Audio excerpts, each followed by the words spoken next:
पलीकडचं पण समाज म्हणून सगळे समाधानी आहेत. ते राजकारण करायचं ते करतात. आहे मनोजदादांनी काल चांगलं सुनावलं सगळ्यांना. संभ्रम आहे तर काढू पण नाही सांगा तर काय संभ्रम आहे त्याच्यात ते पण काढू नाही. माझं म्हणणं काय होतं ते खुलं व्यासपीठ होतं तुमचं आंदोलन. ते तुम्ही भाषणं करायची हे आम्हाला म्हणणं नाही ते म्हणणं ते म्हणणं. बरं मी 4-5 शब्द आम्ही मुंबईत रोज बैठका झालो आमच्या मार्ग काढायचं. तिथे कोणी आम्हाला भेटलं नाही की हा विचार करा तो विचार करा असा विचार करा. आता निर्णय झाल्यानंतर जो घरात बसून चर्चा करायला लागला आहे चुकीचं का बरोबर आहे ना. आता आपण पुढे गेलोय तर पुढं काय असेल सुधारणा करता येईल ना. तेच बोललो मी आता म्हणले तर तिकडं बोलण्यापेक्षा तुम्ही सांगा ना त्यात सुधारणा करायची त्यात काय 4-2 शब्द बदलायचे बदलतील ना. त्याने संभ्रमात लोक जातील. मला काय देणं घेणं नाही. जे आर निघाला ना मला मराठवाडा आरक्षणात गेलेलं पाहिजे झाला विषय. तिथे 1 महिना राहिला 17 संस्थांचा तर होईल ते पण. सो मंगळ बैठक उद्या येणाऱ्या मंगळवार. वा वा खूप धन्यवाद. विशेष माहिती नव्हता ना. मी आता माहिती करून मंगळ डिटेल प्रेझेंटेशन करायला सांगितलं काय एक्झॅक्टली ते. पण त्याच्यामध्ये कसं आहे जाऊन संस्थान त्याच्यामध्येच आहे. 7 गॅजेट हो 17 पुण्यात दोन्ही त्याच्यातच येते. तिथं बॉम्बे गव्हर्नमेंटचं वेगळं आहे. मग बॉम्बे स्टेट वेगळं होतं. हां ते वेगळं. पुणे मोठं त्याच्यात कव्हर होतं. सातारामध्ये पुण्यामध्ये होतं जास्त. ते पुढे ते संस्थान होते ना सगळे. त्या संस्थान हे नियम संस्थान होतं एक प्रकारचं स्टेट. औंध आपल्या अहिल्यानगरपर्यंत येते. तिथे जळगाव अहिल्यानगरपर्यंत पंतप्रतिनिधी साऊथ संस्थांचे संस्थानिक पंतप्रतिनिधींचं नाव म्हणजे जेव्हा स्टार्ट वर्किंग ना काम सुरुवात झाली पाहिजे. हा ते लवकर आता अंमलबजावणी त्याची होऊन अंदाज आपल्याला की प्रॉब्लेम येणार नाही. कारण एकदा प्रिन्सिपल ठरले ना आपलं तत्व ठरले काय करायचं. खालच्या समित्या ज्या आहेत आता यांना आपल्याला टाइम बॉन्ड द्यायला लागेल खालच्या समित्याला. आणि काम करायची प्रक्रिया आणि पद्धत बहुतेक बुधवारीच मी ते सगळ्या जिल्हाधिकाऱ्यांचे विषयावर घेतलेले. वा वा अभिनंदन. पुन्हा दुसऱ्यांदा आता ही जी मोडच ठरलेली आहे त्याच्या त्या जिल्हा स्तरावर आम्ही दर 8 दिवसाला म्हटलं मेळावा घेणार आहे की तुम्ही काय प्रगती केलेली आहे. पण खालच्याला थोडंसं आपल्याला म्हणजे तुम्हालाच आता तुम्ही त्याचे प्रमुख आहेत ज्या त्रिसदस्यीय येते त्यांना टाईम बॉन्ड द्यायला लागणार. काय होईल की ते काय करतील. नाही पहिल्या टप्प्यात आपण काय ठरवलं आता लगेच की त्या सगळ्या लोकांना बोलून जिल्हाधिकाऱ्यालयामध्ये तुम्हाला काय करायचं आहे एक्झॅक्टली त्यांचं प्रशिक्षण घ्या म्हटलं म्हणजे 1 दिवसाचं त्या 2-3 दिवसामध्ये. नाही ते काय व्हायचं त्यांना अर्धवट समज असायची आणि आणखीन खाली ते गैरसमज पसरवणार कारण नसतात. एक त्यांना समजलं ना काय एक्झॅक्टली करायचं मग ते प्रॉब्लेम येणार नाही आपल्याला. आणि काय करायचं याच्यासाठी पण उद्या जर थोडा वेळ दिला तर मी 4-5 जण पाठवतो तुमच्याकडे म्हणजे आणखीन त्या माहितीत भर तुमच्यासाठी. तर मला वाटतं उद्या तुम्ही ते वेळ दिलेला बरं आहे. नाहीत का उद्या तुम्ही अहिल्यानगरला. नाही उद्या सकाळी आहे फक्त मी थोड्या वेळ 12 वाजेपर्यंत. 12 वाजेपर्यंत सकाळी 9ला जर पाठवलं तर हां येऊ दे नगर येऊ त्यांना. त्या शिक्षकांचा उद्या पुरस्कार आहे ना 16. हां उद्या त्याच्या आधी भेटते नाही नंतर भेटतील. उद्या दिवसभर असताल तुम्ही. नाही मग दुपारी जाणार मी गावात जाणार आहे. पण येऊ दे त्याने करतो. हां ते माझी गाडी घेऊन जातो बोलत त्यांना. हां महत्त्वाचं राहील ते. उद्याच्याला मी एक टीम अभ्यासक आणि 2-3 वकील आहेत ते तुमचं थोडंसं मांडणीच्या स्वरूपात माहिती देतील. बरोबर का अभ्यासक.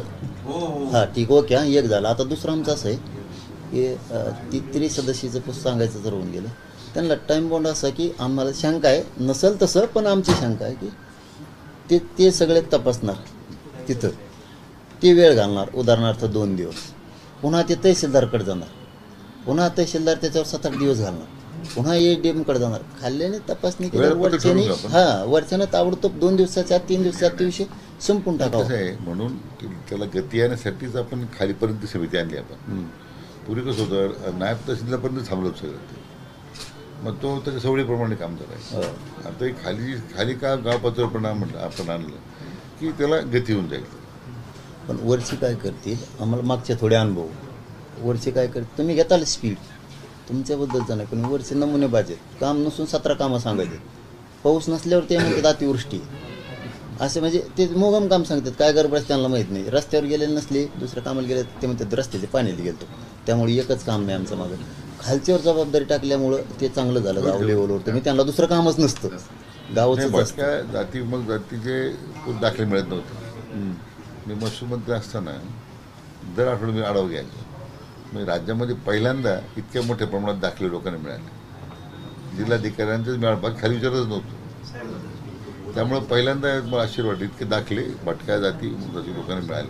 आता काही विट भटून जातं, मुली बाहेर जातं, त्याच्यानं दाखले सुद्धा मग गावचा दाखला नाही तर जन्माचा नाही, कोणत्या गावचा तो नाही. ते फार मोठी मोहीम, तशी आपण ही मोहीम राबवू आपण. हां, तेच पुन्हा मला तेच सांगायची वेळ अशी की यांनी एकदा तपासलं. उदाहरणार्थ आपण 10वी पास झालो, 11वीला ॲडमिशन घेतलं, म्हणजे सगळे कागदपत्र दिल्याशिवाय ॲडमिशन झालं नाही, झालंच नाही, तुम्हाला हॉल तिकीट मिळणारच नाही 11वीच्या परीक्षेला. तसं तुम्ही खालून एकदा चौकशी करून दिल्यावर तहसीलदारला पुन्हा 15 दिवस काय तपासायचे, पुन्हा ADM ला 15 दिवस. आमचा वेळ म्हणतो सरकारचा आणि आमचा. तिन्ही सरकारी कर्मचारी सहाय्य करणारे खालून येणार, खालच्याला टाइम बॉन्ड द्यावा 2 दिवसाचा, हे एक म्हणणं आहे. आणि उद्या येणारे थोडं JRच्या बद्दल बोलतील तुम्हाला, काय त्याच्यात बाबा हे असं आहे तसं आहे कालच्या याच्यात, आणि प्रक्रिया सगळं त्यांचे पाठवून त्यांना माझ्याकडे सुटसुटीत होईल ते. नाहीतर मग आता परवा गणेश विषय 6 तारखेला उद्या आहेत मोकळे यायचे होऊन जाईल, म्हणजे तुम्ही मग मोकळे तुम्ही थोडं टाईट राहील झालं. फक्त ठीक मी माझ्या गाडीत बोलत घेऊन जाईल त्यांना. लगेच जाणार शिर्डीला तिथून ताबडतोब 12 वाजता नसता. ठीक आहे, गणपती झाल्यावर येते कशाला, तर 1 घंटाभर तरी निवांत असलं किंवा अर्धा घंटा होईना तर तुम्हालाही कळेल काय आहे. आणि नसतं मग ती उगाच बातम्या व्हायच्या आणि चर्चा व्हायची, नुसतीच भेटली आणि काहीच नाही कुठंच झालं. त्यांनाही मोकळं सुटसुटीत सांगता येईल JRच्या बद्दल, गॅझेटियरच्या बद्दल थोडंसं. कारण प्रत्येकाकडं विखेदादा वेगळं ज्ञान आहे. अभ्यासाकडे वेगळं आहे, वकिलाकडं वेगळं आहे, JRचं वेगळं आहे, आमक्याचं वेगळं आहे. तर हे सांगतील, त्याचा उपयोग होईल. दुरुस्ती करून आपल्याला प्रक्रिया शासन आम्ही एका विशिष्ट भूमिकेत पाहत असतो. हां, अंमलबजावणी गाव पातळीवर जे लोक करतात त्यांचे अनुभव महत्वाचे, की त्याचा आपल्याला फायदा होईल त्याचा. मग तुमच्या कायद्याच्या येणेच का ती प्रक्रिया राबवणार, पण ते सांगितलं थोडं सुटसुटीत होईल आणखी. हे चांगले मंत्री महोदय म्हणतात कलेक्टरांनाच एकत्र घेऊन प्रक्रिया सगळ्यांना. हा सगळ्याचं एकदा ऐकून घेतलं ना, मग ते अंमलबजावणी झाल्यावर डोक्याला ताणच राहणार नाही, ते स्पीड राहील. मग नसता परत कुणाच तरी किचकट निघेल, पुन्हा याचं किचकट निघेल, हाय ना फायनल तुकडा एकदाच. आता पुन्हा नाही म्हणायचं.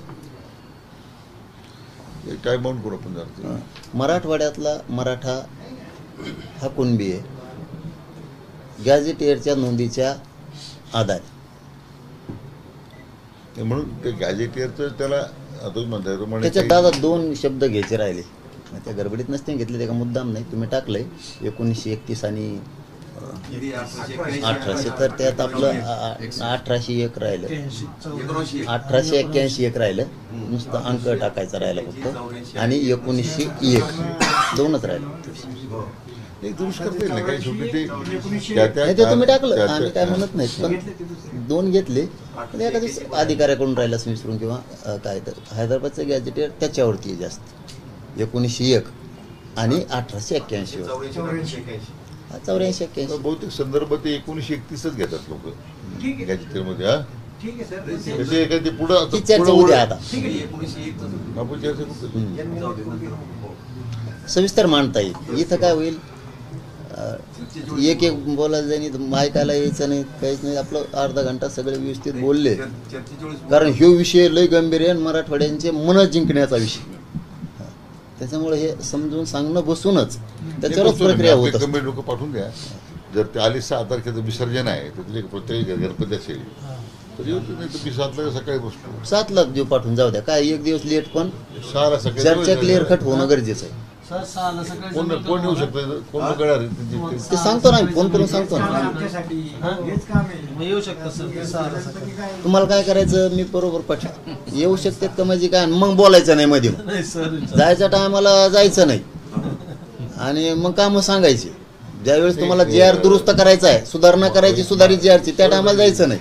कॉन्टॅक्ट नंबर घ्या कोणाचा, म्हणजे आपण मी सगळे टाकून देतो तुम्हाला फोनवर, समोर करून घेऊ आपण त्यांच्याबरोबर, कधी यायचं, किती वाजता यायचं, त्याचा हेल्प नको. तुम्हाला सगळं टाकून देतो फोनवरती. आम्हाला काय आहे, याच्यात कुणाला नाही राजकारण नाही करायचं ना काय, याच्यात गरिबाचं कल्याण आरक्षण देऊन करायचं. येणार ना त्याची हेल्पडा नको म्हणून कोणाचा एक नंबर दिला मला. नाही ना, आधी आम्ही तुमच्याकडून वेळच घेणार तेव्हाच पाठवू त्यांना. आणि ह्यालपट्याला काय आयुष्य ह्यालपट्यात गेले आमचं काय सांगावं. हेल्पडे आपल्याला हेल्पडे घालायची नाही ना आता नाही होत असं आम्हाला बी शंका नाही राहिली की आता ह्यालपट्टे व्हायचे नाही बुवा, मराठवाड्याचे ह्यालपट्टे बंद होते ही मात्र आम्हाला आता 100% खात्री पटलेलीच. नाहीत मी बोलायला लय वाचावच बोलत असतो मग ते खात्रीच पटली की समाजाचं कल्याण होईन वाटतं आता. म्हणजे सातारा संस्थानवाल्याचं पण आणि हैदराबादवाल्याचं पण. आता विश्रांती घ्या. विश्रांतीच व्हाय ना काय सांगा दादा. नाही आता काही अडचण नाही, विश्रांती घ्या आता. थोडंसं राहा, तब्येतीचा विचार केला पाहिजे. बाकी आता आम्ही बाकीचा विचार करतो आमच्या सोपून दिलं ना. दिलं खरंच दिलं. काही नाही पाहिजे माझ्या मराठवाड्यात एवढं द्या डोक्यावर घेत आहे. हां सातारा संस्थान बी डोक्यावर घेईल काय. आणि आपण उघडत बोलणार आहे पहिल्यापासूनच की आम्हाला तर काय करायचं राजकारण. आमच्या लेकराचं कल्याण झाल्यावर आम्हाला काय करायचं त्या राजकारणाचं बीजकारणाचं. आमच्या लेकराचं कल्याण झालं की उदं हां बरं हे काही अडून आहे का काही मिळवायसाठी भाषा आहे का तर नाही. मी 1.5 वर्षापासून हे म्हणतोय म्हणजे आपले फडणवीस साहेबाला सुद्धा तुम्हीच राजकारण करा, तुम्हीच खुर्च्यावर राहा, तुम्हीच मजा करा, काय देणं घेणं, पण मग समाजाचं मला द्या. पण मग ते ताणायचं कशामुळं. हो नाही नाही, हो नाही असं व्हायचं. बंधन असतात त्याच्यामध्ये. काय असतं की आपल्याला ती कल्पना आहे सगळ्या बाजूनी कसं जे काऊर असतं. नाही आता ते बी बदलले, बरं झालं तुमच्यामुळं चांगलं झालं म्हणायचं काय.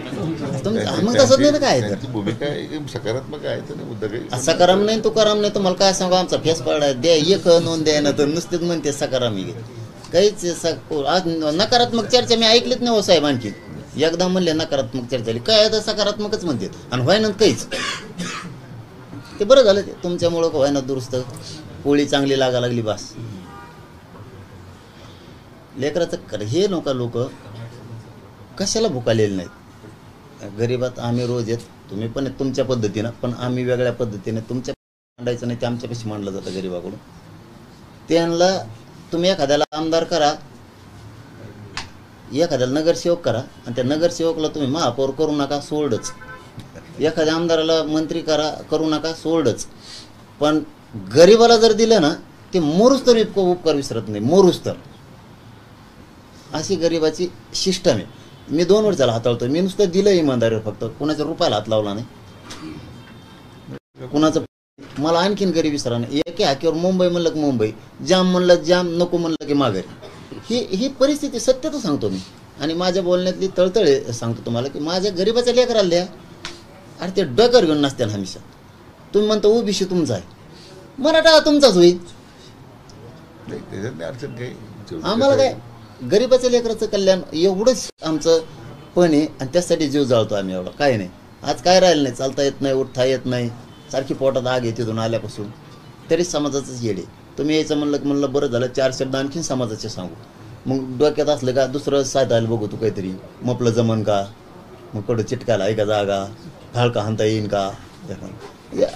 मी आला माणूस मोगा संजय शेसाट साहेब आले, मी समाजाचंच हित साधलं तिथं. म्हणलं ते व्हॅलिडेचं पटापटा करायचं सांगा. त्याने तुला डोक्यात हाणून घेतलं कवा तरी बाबाला भेटायला यावं का नाही. आलं की समाजाचंच सांगतो तुझं काय चाललंय, तब्येत कशी आहे का. त्याने लगेच आत्ता प्रधान सचिव कोणतरी कांबळे साहेब बहुतेक आत्ता कांबळे साहेब ते म्हणले मला आत्ता आदेश काढ म्हणे आता पहिला की व्हॅलिडिटी पुऱ्या दिल्या पाहिजे. कशामुळे रोखून द्या करून काय पहिल्यापासून एक चूक झाली. त्या व्हॅलिडिटी कमिटीला कॉस्ट ज्युडिशियल पॉवर दिलेलं आहे आणि कॉस्ट ज्युडिशियल पॉवरमध्ये डायरेक्शन देता येत नाही. आणि आपलं एकच राज्य आहे की त्याने हे ओढून घेतलेलं आहे. तेव्हा तरी पुढे प्रसंग घटना घडली नंतर मग सुप्रीम कोर्ट आपण लिखित दिलं त्यावेळेस मागच्या काही वर्षांपूर्वी की आम्ही समिती करतो. बाकीच्या राज्यांमध्ये प्रांतालाच अधिकारी सगळे, तर अशी काही समिती नाही आहे. तर मग आता आम्ही असं या चर्चेत आमच्या आज ठरलं की आपण एकदा परत तपासून पाहू आपण पूर्वी काय दिलं होतं. आता त्याचं काय अडचण नाही आहे तर परत आपण डेलिगेट करू टाकू, प्रांताच्या लेवलवर डेलिगेट करू म्हणजे मग त्याला गती होऊन जाईल. आपल्याला ह्या JRचा पण थोडा आधार घ्यायलाच लागणार आहे असं वाटतंय. बघा वाटत नसेल तर हरकत नाही.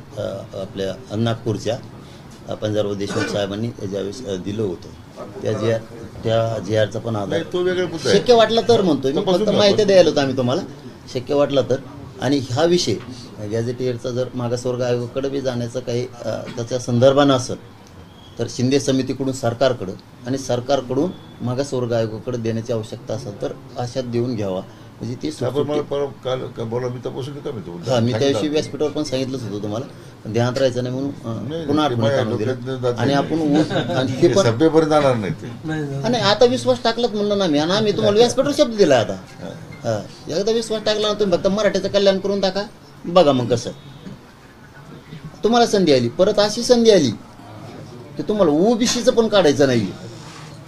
बघा संधी कशी आहे. कारण गॅजेटियर आहे ती, गॅजेटियरच्या नोंदी तुम्हाला द्यावाच लागणार आहेत. आणि ओबीसी जरी असला तरी ते मंत्री जरी असला तरी त्यांना नोंद म्हणल्यावर द्यावा लागणार आहे. तसं ती संधी तुम्हाला आली, नोंद हा बा गॅजेट द्यावा लागेल. तुमचं देत नाहीत आम्ही, पण गॅजेटियर द्यावं लागते. हैदराबादचं द्यावं लागेल, सातारा संस्थांचं द्यावं लागेल, कारण तो सरकारी दस्तऐवज ही बोलायला जागा आहे. त्याच्यामुळं गोरगरीब ओबीसींना कळतं. राहिल्या नेत्याचा 1-2चा विषय ते काय आता ते म्हणणारच आहेत काही पण समजा तुमच्या शेजारी आमचं जर 3 एकरचा 7 बारा तुम्हाला द्यावाच लागणार वावर आमचं. नाही मला माझी काय विनंती आता आपण थोडी प्रक्रिया आता सुरू केलेली आहे. म्हणजे हे कसं शांतपणे आपण पुढे नेता येईल आपण करू. तर त्याच्यात आली अडचण आपण संपर्कात राहतोच आहे. पण आपण म्हणणारच नाही साहेब, तुम्ही अडचणी तेव्हा सरकार अडचणी तेव्हा किंवा आम्ही यावं किंवा ओबीसी त्यांचं त्या म्हणणारच नाही. सरकारची अडचण नाही म्हणत मी. प्रक्रियेमध्ये काय वाटलं एखादा टेक्निकल मुद्दा तो आपल्याला रिझॉल्व्ह करता येईल. काही चालतं असं काही एकदम असं वॉटर राईट नाही आहे की आता इकडं हलायचं नाही तिकडे हलायचं नाही असं काही नाही. कारण मग बोलता आपण मला म्हटलं पात्र नको लगेच बदलून हो त्यातले 2-3 शब्द बदललेच लगेच. आणि आणखीन काय असेल यांचं म्हणणं तर काय ते येऊन सांगतील बदलून घ्यावा. आणि पण हे विषय तुमच्यासाठी परत ते सांगतो इतका सोपा आहे. गॅजेटियर सरकारी दस्तावेज म्हणून लोड नाही द्यायला. तुमच्यासाठी सोपी प्रक्रिया आहे. म्हणजे सगळं मनं जिंकता येते, सगळ्यांचे मनं धरून मनं जिंकता पण येते. आणि ते असून मिळाला म्हणल्यावर चीड वाढायला लागली समाजात. आणि मी सांगतो ना 50 बाऱ्यात संभ्रम निर्माण नका करू. जरी काही उलीतिली चुकलं असेल तर आम्ही समाजासाठी आहेत. आणि त्या माणसानं एवढ्या मोठ्या माणसानं व्यासपीठावर शब्द दिला की चुकल काही एखादा अर्धा शब्द तर सुधारणा करू ना जी आरमध्ये सुधारित तरी बरळी सुरुवात. काय तुम्ही राजकारण कशात व्यस्त का? आपल्या लोकांनी सगळ्यांनी बोलून मी कशा करता सगळ्या लोकांनी आव्हान केलं काय चर्चा करू. आता आपण पुढे गेलेलो आहे ना, मग चुकीचं बरोबर काय ते काय ठरवेल ना. बरं जरी सरकार चुकलं मी समाज सोडून सरकारकडून कसा बोलन मग? मी समाजासाठी सरकारला सोडून देऊन सरकारला धारेवर धरील ना. काही नका करू बस आमचं तेवढंच म्हणणं आहे. हे सातारा संस्थान हैदराबाद गॅजेट कल्याण करून टाका लोकांचं बस. थोडी काळजी घ्या, तब्येती शांततेने घ्या. डॉक्टर साहेब नाही मी काळजी घेतो. मी बिंदास्त आहे त्या दिवसावर. चिंता करू नका. एक तर रेकॉर्ड आला आधीच आमचा रेकॉर्ड. आमचं आरक्षण असून आंध्रात आमचं होतं. महाराष्ट्र सरकार इकडं असून आमची नोंदच नव्हती. कमीत कमी काल ते तुम्ही आले किंवा शिंदे साहेब असतील किंवा आपले फडणवीस साहेब असतील यांच्यामुळे कमीत कमी ते जे आर होऊन अधिकृत रेकॉर्डला तरी आमचं गॅजेट आलं आताशी 75 वर्षात. नाही आम्ही काय त्या दिवशी 3-4 दिवस मुख्यमंत्री आम्ही रात्री बसायचो किंवा चर्चा करायचो. मग हळूहळू मार्ग निघत गेला. त्यांनी मग ह्या गोष्टी केल्या पण कशा करायच्या त्यांनी सांगितलं आणि त्याप्रमाणे बरोबर ते होत गेलं. फार म्हणजे मुख्यमंत्री महोदयांनी सुद्धा त्याच्यात बारकाईने लक्ष घातलं. आणि याच्या आधीच लक्ष घालायला पाहिजे बारकाईने. बारकाईने लक्ष नाही घालत मोठे निकाल ते करतात सगळं. ते आपला गैरसमज असतो कधी कधी करतात पण आम्हाला संडास लागल्यावर करतात बार. आधीच बारकाईने लक्ष घातलं आता किती काय नाही. त्यांची भूमिका पहिल्यापासून चांगली आहे. मी इतक्या वर्ष काम करतो 3-4 वर्षापासून. आम्ही चांगलंच म्हणतात ना मग, पण आमचं व्हायना म्हणतं ना हे प्रॉब्लेम. आता तुम्ही आल्यामुळे जुळलं रस्ता ते आता कसं काय जुळलं कुणाला माहित, पण जुळलं. खड्डे भरून निघले डांबरीवर. तुम्ही व्हायला हे म्हणताय हेच महत्वाचं राहतं. म्हणजे आता मुख्यमंत्री साहेबांनी दादांच्या भरोश्यावर समिती करून केलं. समाजाची सरकारबद्दलची चांगली भावना यांच्यामुळे झाली खरं आहे, पण ती टिकणं सुद्धा आता तेवढी गरजेचं आहे. अंमलबजावणी करून मराठवाड्यातला मराठा हा कुणबी गॅजेटियरच्या आधारे हे करणं गरजेचं आहे. मग मात्र मनं जिंकली. आता सध्या तर समाजात एकदम आनंद आहे. प्रक्रिया सुरू करून दिली तरी काय तुम्ही जसं आपण पुढे जाईल आपली जी काही मंडळी 2-3 आपण सांगताय त्यांच्याशी काही वाटलं तर ती संपर्क